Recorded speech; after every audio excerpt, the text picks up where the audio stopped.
देश के सबसे बड़े उद्योगपति मुकेश अंबानी को मिली धमकी। आखिर किसने की इतनी बड़ी गुस्ताखी? मुकेश अंबानी को धमकी देने के पीछे क्या वजह हो सकती है? धमकी भरे मेल में आरोपी ने क्या लिखा? जानेंगे इस रिपोर्ट में पूरी खबर। देश के सबसे बड़े उद्योगपति मुकेश अंबानी को ईमेल भेजकर 400 करोड़ की रंगदारी मांगने के आरोप में मुंबई पुलिस ने 2 लड़कों को गिरफ्तार किया है। एक आरोपी तेलंगाना और दूसरा गुजरात का रहने वाला है। अंबानी की कंपनी की ऑफिशियल ईमेल आईडी पर 27 अक्टूबर को धमकी भरी मेल की गई थी। रिलायंस इंडस्ट्रीज के मालिक बिजनेस टाइकून मुकेश अंबानी को मिले धमकी भरे ईमेल की जांच कर रही मुंबई पुलिस ने शनिवार को तेलंगाना और गुजरात से 2 युवकों को गिरफ्तार किया है।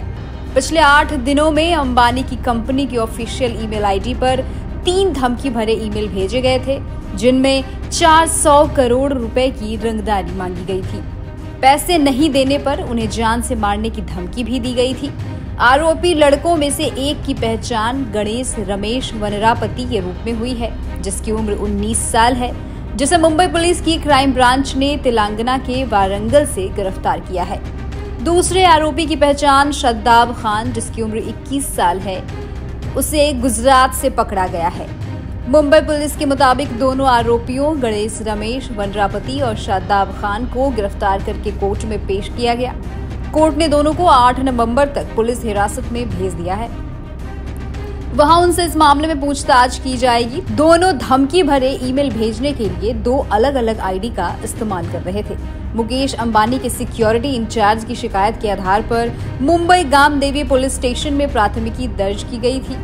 दोनों के आईपीसी की धारा 387 और 506 के तहत गिरफ्तार किया गया है। पुलिस इस मामले की जांच में लगी हुई है। पहले 20 करोड़, फिर 200 करोड़, इसके बाद 400 करोड़। जुर्म के इतिहास में ये शायद अपनी तरह का पहला मामला होगा जब महज 5 दिनों के अंदर किसी ने इतनी बड़ी रंगदारी मांगी हो। रंगदारी भी किसी ऐसे वैसे शख्सियत से नहीं, बल्कि 6.5 लाख करोड़ रुपए की संपत्ति से ज्यादा के मालिक और एशिया के सबसे अमीर आदमी मुकेश अंबानी से मांगी गई। दोनों आरोपी इतने बेखौफ थे कि हर बार भेजे गए ईमेल में जान से मारने की धमकी देते हुए रंगदारी की रकम बढ़ाते जा रहे थे। उनके इस करतूत ने मुंबई पुलिस से लेकर तमाम सिक्योरिटी एजेंसियों को भी सोचने पर मजबूर कर दिया। हालांकि 1 हफ्ते के अंदर ही मुंबई पुलिस ने आरोपियों को गिरफ्तार कर लिया। 27 अक्टूबर की शाम को मुकेश अंबानी की कंपनी के ईमेल आईडी पर एक गुमनाम शख्स एक ईमेल भेजता है। ईमेल में सीधे अंबानी के नाम धमकी लिखी है, यदि तुमने हमें 20 करोड़ रुपए नहीं दिए तो हम तुम्हें जान से मार देंगे। हमारे पास भारत के सबसे अच्छे शूटर्स हैं। इसके अगले ही दिन दूसरी ईमेल आती है। चूंकि ये धमकी सीधे रिलायंस इंडस्ट्रीज के मालिक मुकेश अंबानी को दी गई थी, इसलिए कंपनी में खलबली मच जाती है। मुकेश अंबानी के सिक्योरिटी इंचार्ज की ओर से शिकायत मिलने के साथ ही पुलिस मामले की जांच शुरू कर देती है। पुलिस मामले के बारे में कोई जानकारी जुटा पाती उससे पहले 28 अक्टूबर को दूसरा ईमेल आ जाता है। मुकेश अंबानी से रंगदारी मांगने का ये कोई पहला मौका नहीं है। इससे पहले पिछले साल अक्टूबर में ही रिलायंस फाउंडेशन की ओर से चलाए जाने वाले सर HN रिलायंस हॉस्पिटल के लैंडलाइन नंबर पर एक शख्स ने धमकी भरा कॉल किया था। उसने अस्पताल को बम से उड़ा देने के साथ अंबानी परिवार को मारने की बात कही थी। पुलिस ने इस सिलसिले में 30 साल के एक शख्स राकेश कुमार मिश्रा को बिहार से गिरफ्तार किया था।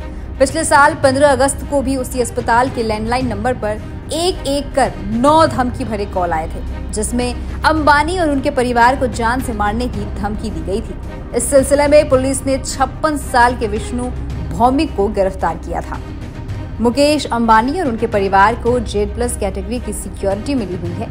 पहले उनके लिए Z कैटेगरी की सिक्योरिटी थी, लेकिन साल 2013 में केंद्रीय गृह मंत्रालय ने उनके परिवार को मिलने वाली धमकियों और खतरे को देखते हुए उन्हें Z+ कैटेगरी की सिक्योरिटी मुहैया करवा दी थी। इस सिक्योरिटी के तहत मुकेश अंबानी और उनके साथ हर पल न सिर्फ कमांडोज होते हैं, बल्कि जब भी मुकेश, उनकी पत्नी नीता अंबानी, उनके बच्चे और यहाँ तक कि उनकी बहू भी घर से बाहर निकलती हैं तो उनके साथ सुरक्षा के लिए पुलिस की पायलट और एस्कॉर्ट गाड़ियां चलती हैं।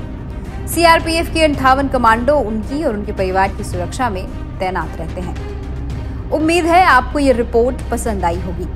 अगर आपको यह खबर अच्छी लगी तो अपने दोस्तों के साथ शेयर करना बिल्कुल ना भूलें। देश और दुनिया की तमाम खबरों के साथ बने रहने के लिए देखते रहिए सहारा समय डिजिटल।